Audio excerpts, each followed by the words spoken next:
तो चलिए फिर से स्वागत है स्मार्ट क्लास के यूट्यूब चैनल पर। देखिए आज के टॉपिक में हम लोग बात करेंगे कि किस तरह डचों का आगमन भारत में होता है और पुर्तगाल के बाद डचों ने किस तरह से अपना आधिपत्य जो है वो भारत में दिखाया था।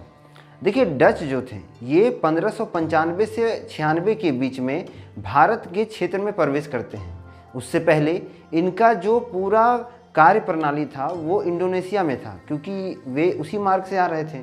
तो इंडोनेशिया से इनका कुछ व्यापार जो था वो काफ़ी प्रसिद्ध हुआ था, जिसमें मुख्य रूप से मसाला का व्यापार जो था वो इंडोनेशिया से ये काफ़ी करते हैं। और कुछ समय बाद ये भारत आते हैं। तो जब ये भारत आते हैं तो यहाँ पर इनका व्यापार जो था वो मुख्य रूप से कपड़ों का था। ये कपड़ों के अलावा नमक और मसालों का भी व्यापार करते थे। लेकिन डच जो है वो मुख्य रूप से भारत से कपड़ों के व्यापार से जुड़े थे, क्योंकि यहाँ पर जो कपड़ों का व्यापार था और कपड़ों की क्वालिटी थी वो काफ़ी अच्छी थी। इसी कारण डच के लोग जो थे या डच के जो व्यापारी थे वो भारत में अधिक मात्रा में कपड़ों के व्यापारी थे।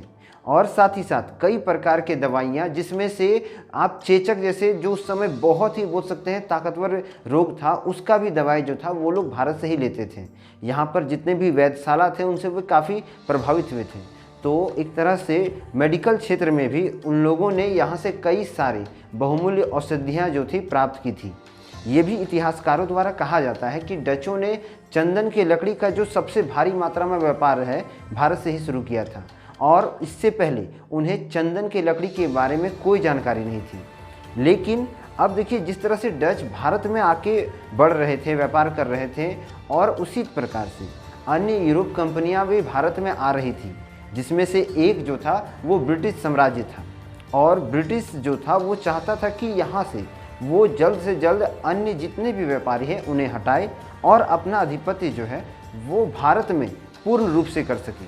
देखिए ब्रिटिश की शुरुआती सोच तो थी यहाँ पर एक तरह से बोल सकते हैं कि व्यापार करने की, लेकिन जिस तरह से उन्होंने अपने व्यापार को बढ़ाया वो धीरे धीरे राजनीतिक खलल करने लगे थे। इसी के दौरान उन्होंने 1759 में एक वेदरा का युद्ध किया। यह युद्ध बंगाल के क्षेत्र में हुआ था, और वेदरा के युद्ध में ब्रिटिश साम्राज्य ने पूरी तरह से डचों को भारत से निकाल दिया, उन्हें खदेड़ दिया। और अब जो पूरा शासन तंत्र था वो एक तरह से बोल सकते हैं कि डचों के हाथ से निकलकर ब्रिटिश के हाथों में समा गया था। ऐसे तो हम कह सकते हैं कि 16वीं ईस्वी में ही ब्रिटिश जो था वो भारत में आ चुके थे, लेकिन जो पूर्ण साम्राज्य था और पूर्ण आधिपत्य जो था वो डचों से ले करके अपने हाथ में लेने का जो प्रक्रिया था वो 1759 में हो चुका था। 31 दिसंबर 1600 को सबसे पहले एलिजाबेथ ने भारत में अपना व्यापार बढ़ाने के लिए ब्रिटिश साम्राज्य को आदेश दे दिया कि हाँ आप जाकर के अपना व्यापार बढ़ा सकते हैं। लेकिन यहाँ पर जो व्यापार का प्रक्रम था इसे करने के लिए उन्होंने एक अलग शाखा बनाई जिसका नाम ईस्ट इंडिया कंपनी पड़ा। और ये जो ईस्ट इंडिया कंपनी थी ये एक्चुअली में पहले किसी और नाम से थी, लेकिन बाद में इसका नामकरण होता है। और जब उन्होंने ये अनुमति दी तो इस अनुमति के बाद भारत में एक तरह से बोल सकते हैं ब्रिटिश सरकार जो था वो बहुत अच्छा से अपने व्यापार को बढ़ाने लगा। और उस समय जब ब्रिटिश सरकार या बोल सकते हैं रानी एलिजाबेथ का स्वीकृति मिलता है भारत में शासन करने का या भारत में अपने व्यापार को बढ़ाने का, तो उस समय ईस्ट इंडिया कंपनी का जो पूरा एक बोल सकते हैं कि तबका यहाँ आ रहा था, तब भारत में मुग़ल साम्राज्य का शासन था।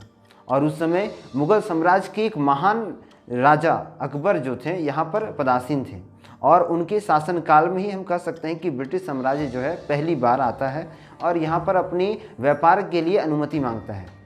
लेकिन 1603 में एलिजाबेथ की मृत्यु होती है, और एलिजाबेथ की मृत्यु के बाद जेम्स प्रथम जो थे वो अगले राजा बनते हैं ब्रिटिश साम्राज्य के।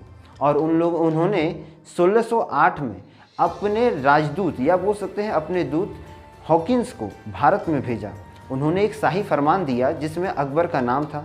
लेकिन जब वो भारत आए 1608 में, उस दौरान अकबर की मृत्यु हो चुकी थी। और जब अकबर की मृत्यु हुई और वो फरमान तो अकबर के नाम पे था, तो यहाँ पर एक बहुत बड़ा बोल सकते हैं कि एक राजनीतिक गतिविधियाँ जो थी उलटफेर कर रही थी। जब वो लोग यहाँ आए तो 1605 में ही अकबर की मृत्यु हो चुकी थी, और 1608 में जिस तरह से हॉकिंस का यहाँ आगमन होता है, तो उस समय मुग़ल साम्राज्य का जो राजा था वो या बोल सकते हैं मुग़ल साम्राज्य का जो सबसे बड़ा राजा था वो जहांगीर था। तो जहांगीर ने अकबर के फरमान को पूरी तरह नकार दिया और जो मनोदशा या जो महत्वाकांक्षा लेकर के, जो उम्मीद लेकर के ब्रिटिश साम्राज्य यहाँ आई थी या हॉकिंस यहाँ आए थे कि हमें व्यापार करना है, उसमें उन्हें नाकामी हासिल होती है। इसी के तहत 1608 में जो पहला ब्रिटिश का फैक्ट्री या बोल सकते हैं उसकी पहली कोठी जो है वो बोल सकते हैं कि ऐसे क्षेत्र में खोलना चाहते थे जो सूरत का क्षेत्र था, लेकिन वहाँ पर इन्हें अनुमति नहीं मिलती है। इसी कारण वे 1611 में मछलीपट्टनम में अपना पहला फैक्ट्री खोलते हैं, किंतु बाद में जहांगीर उन्हें अनुमति दे देते हैं और 1613 में अंततः जाकर के सूरत में पहली फैक्ट्री लगाई जाती है ब्रिटिश साम्राज्य द्वारा। तो यदि आपको क्वेश्चन पूछे कि ब्रिटिश साम्राज्य का पहला जो कोठी था या पहला जो फैक्ट्री था वो कहाँ लगाया गया था, तो वो मछलीपट्टनम था। और उसके बाद 1608 वाला जो फैक्ट्री बन रहा था वो पूरी तरह से कंप्लीट नहीं था और जहांगीर ने इसे सख्त मना कर दिया था कि आप यहाँ व्यापार नहीं कर सकते हैं, क्योंकि शाही फरमान जो था वो अकबर के नाम पर था। और अकबर और जहांगीर का जो विरोधाभास है ये आपको मैंने पहले की वीडियो में बता दिया है कि दोनों के बीच क्या टकराव हुआ था। तो इसी का जो फरमान था वो फरमान को बदला गया और उसके बाद अंततः जहांगीर ने 1613 में इस फैक्ट्री को बनाने का आदेश दिया था और ये फैक्ट्री जो था वो बन के तैयार होती है। किंतु देखिए अब यहाँ तक तो अंग्रेज़ जो थे वो काफ़ी ज़्यादा घुल मिल चुके थे मुग़ल साम्राज्य के साथ, और जिस तरह से वे लगातार घुल मिल रहे थे उनकी ताकतें बढ़ रही थी। और इसी का परिणाम था कि अब अंग्रेज़ जो थे या ब्रिटिश साम्राज्य जो था वो ज़्यादातर हस्तक्षेप कर रहे थे राजनीतिक कार्यों में। देखिए 1613 में जो दूसरी कोठी स्थापित हुई ब्रिटिश साम्राज्य की, तो इस कोठी के स्थापित होने के बाद काफ़ी मुनाफा मिला ब्रिटिश साम्राज्य को, और इसे देखते हुए 1615 में फिर से ब्रिटिश साम्राज्य ने अपने दूसरे जो दूतावास या दूसरे राजदूत थे जिनका नाम सर टॉमस रो था उन्हें भेजा गया। जहांगीर के शासनकाल में ये दूसरा मर्तबा था जब दूसरे राजदूत को भेजा गया, और भेजने के बाद उन्होंने कई गतिविधियां, कई नियम कानून लगाए और अपने व्यापार को एक अलग ही प्रकार से यहाँ पर फैलाने लगे। अब जितने भी व्यापार थे वो ब्रिटिश साम्राज्य के अधीन थे और काफ़ी मुनाफेदार थे।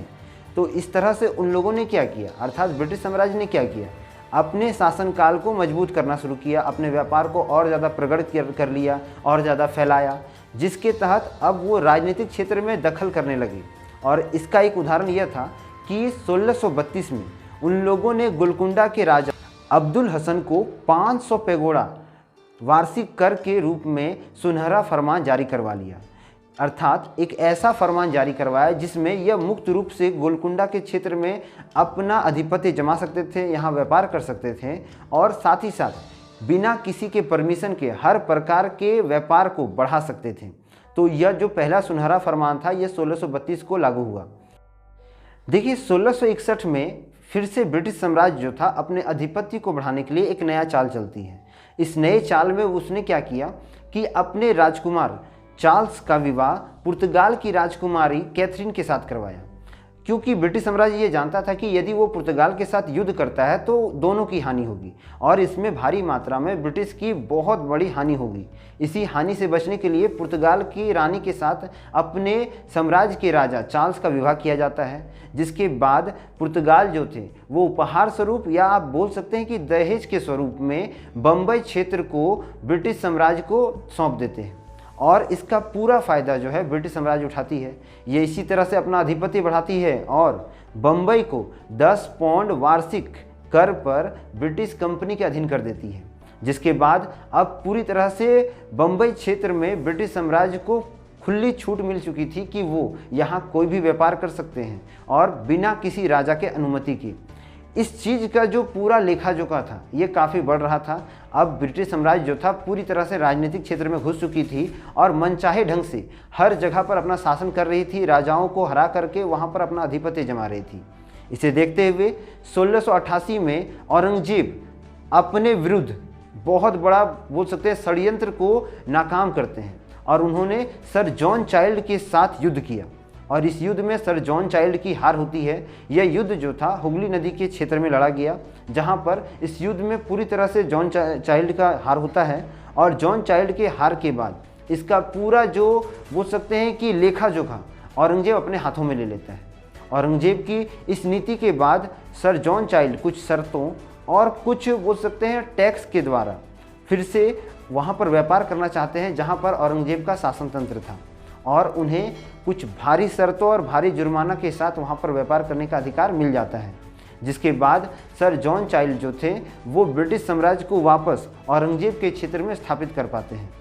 देखिए, जिस तरह से ब्रिटिश साम्राज्य जो था भारत पे अपना आधिपत्य दर्शा रहे थे और लगातार इसमें वो बढ़ा रहे थे अपने ताकत को, तो उसके दौरान उन्होंने मुख्य 3 प्रेसिडेंसी को बनाना शुरू किया। ये 3 प्रेसिडेंसी या 3 मुख्यालय जो थे वो कलकत्ता, बम्बई, जो आधुनिक में मद्रास भी कह सकते हैं, और पुडुचेरी था। इन तीनों पर उन्होंने 3 किलों का निर्माण करवाया, जिसमें कलकत्ता में उन्होंने फोर्ट विलियम, उसके बाद बम्बई में उन्होंने फोर्ट सेंट तथा पुडुचेरी में फोर्ट लुई नामक किले का निर्माण करवाया। और यहाँ से वो अब पूरी तरह से भारत के आधे से भी अधिक क्षेत्र में अपना शासन तंत्र को संभाल सकते थे। देखिए, एक और बहुत महत्वपूर्ण जो है तथ्य सामने आता है ब्रिटिश साम्राज्य के द्वारा। उन्होंने 1717 ईस्वी में मेग्ना कार्टा समझौता किया। ये मेग्ना कार्टा समझौता एक ऐसा समझौता था जहाँ पर सर जॉन सरमन ने मात्र 3000 रुपये के वार्षिक टैक्स पर बंगाल के क्षेत्र में खुला व्यापार करने का आदेश जारी कर दिया। ये मात्र एक बोल सकते हैं कि दरबार में गए, और ये दरबार जो था उसमें फ़ारूक सैयद का था, जो मुग़ल साम्राज्य के कमज़ोर राजाओं की गिनती में आता था। और उन्होंने मात्र एक अनुमति मांगी और एक समझौते के तहत 3000 रुपये के वार्षिक टैक्स पर बंगाल के क्षेत्र को मुक्त व्यापार के लिए रेडी कर दिया। इसके बाद जब इन्हें यह अनुमति मिला तो ये यहाँ भी नहीं रुके। इन्होंने 10,000 रुपये के एक छोटे से टैक्स के रूप में सूरत बंदरगाह को भी पूरी तरह मुक्त व्यापार के लिए खुलवा दिया। तथा इसके बाद उन्होंने क्या किया कि बम्बई में जो सिक्के वे चलाते थे, अर्थात ब्रिटिश साम्राज्य का जो सिक्का था वो व्यापार में जिस तरह से उपयोग करते थे उसे पूरे भारत में लागू करवा दिया। क्योंकि मुग़ल साम्राज्य बहुत कमज़ोर पड़ चुका था, तो लगातार ब्रिटिश सरकार जो थी वो अपना आधिपत्य यहाँ जमा रही थी, और इनका आधिपत्य जो था वो काफ़ी ताकतवर हो चुका था। फ़ारूक सैयद एक ऐसा राजा था जो कुछ कर तो नहीं सकता था, लेकिन उसने सिर्फ और सिर्फ अनुमति देना शुरू किया और लाभ के तहत उसने सभी क्षेत्रों को त्याग दिया ब्रिटिश साम्राज्य के सामने। इस तरह से ब्रिटिश साम्राज्य जो था अब ताकतवर हो चुकी थी और मुग़ल साम्राज्य की कमजोरियों का पूरा फ़ायदा ब्रिटिश सरकार उठा रही थी। तो देखिए, आज की वीडियो में हम लोगों ने जाना कि किस तरह ब्रिटिश साम्राज्य ने अभी तक अपना शासन तंत्र चलाया।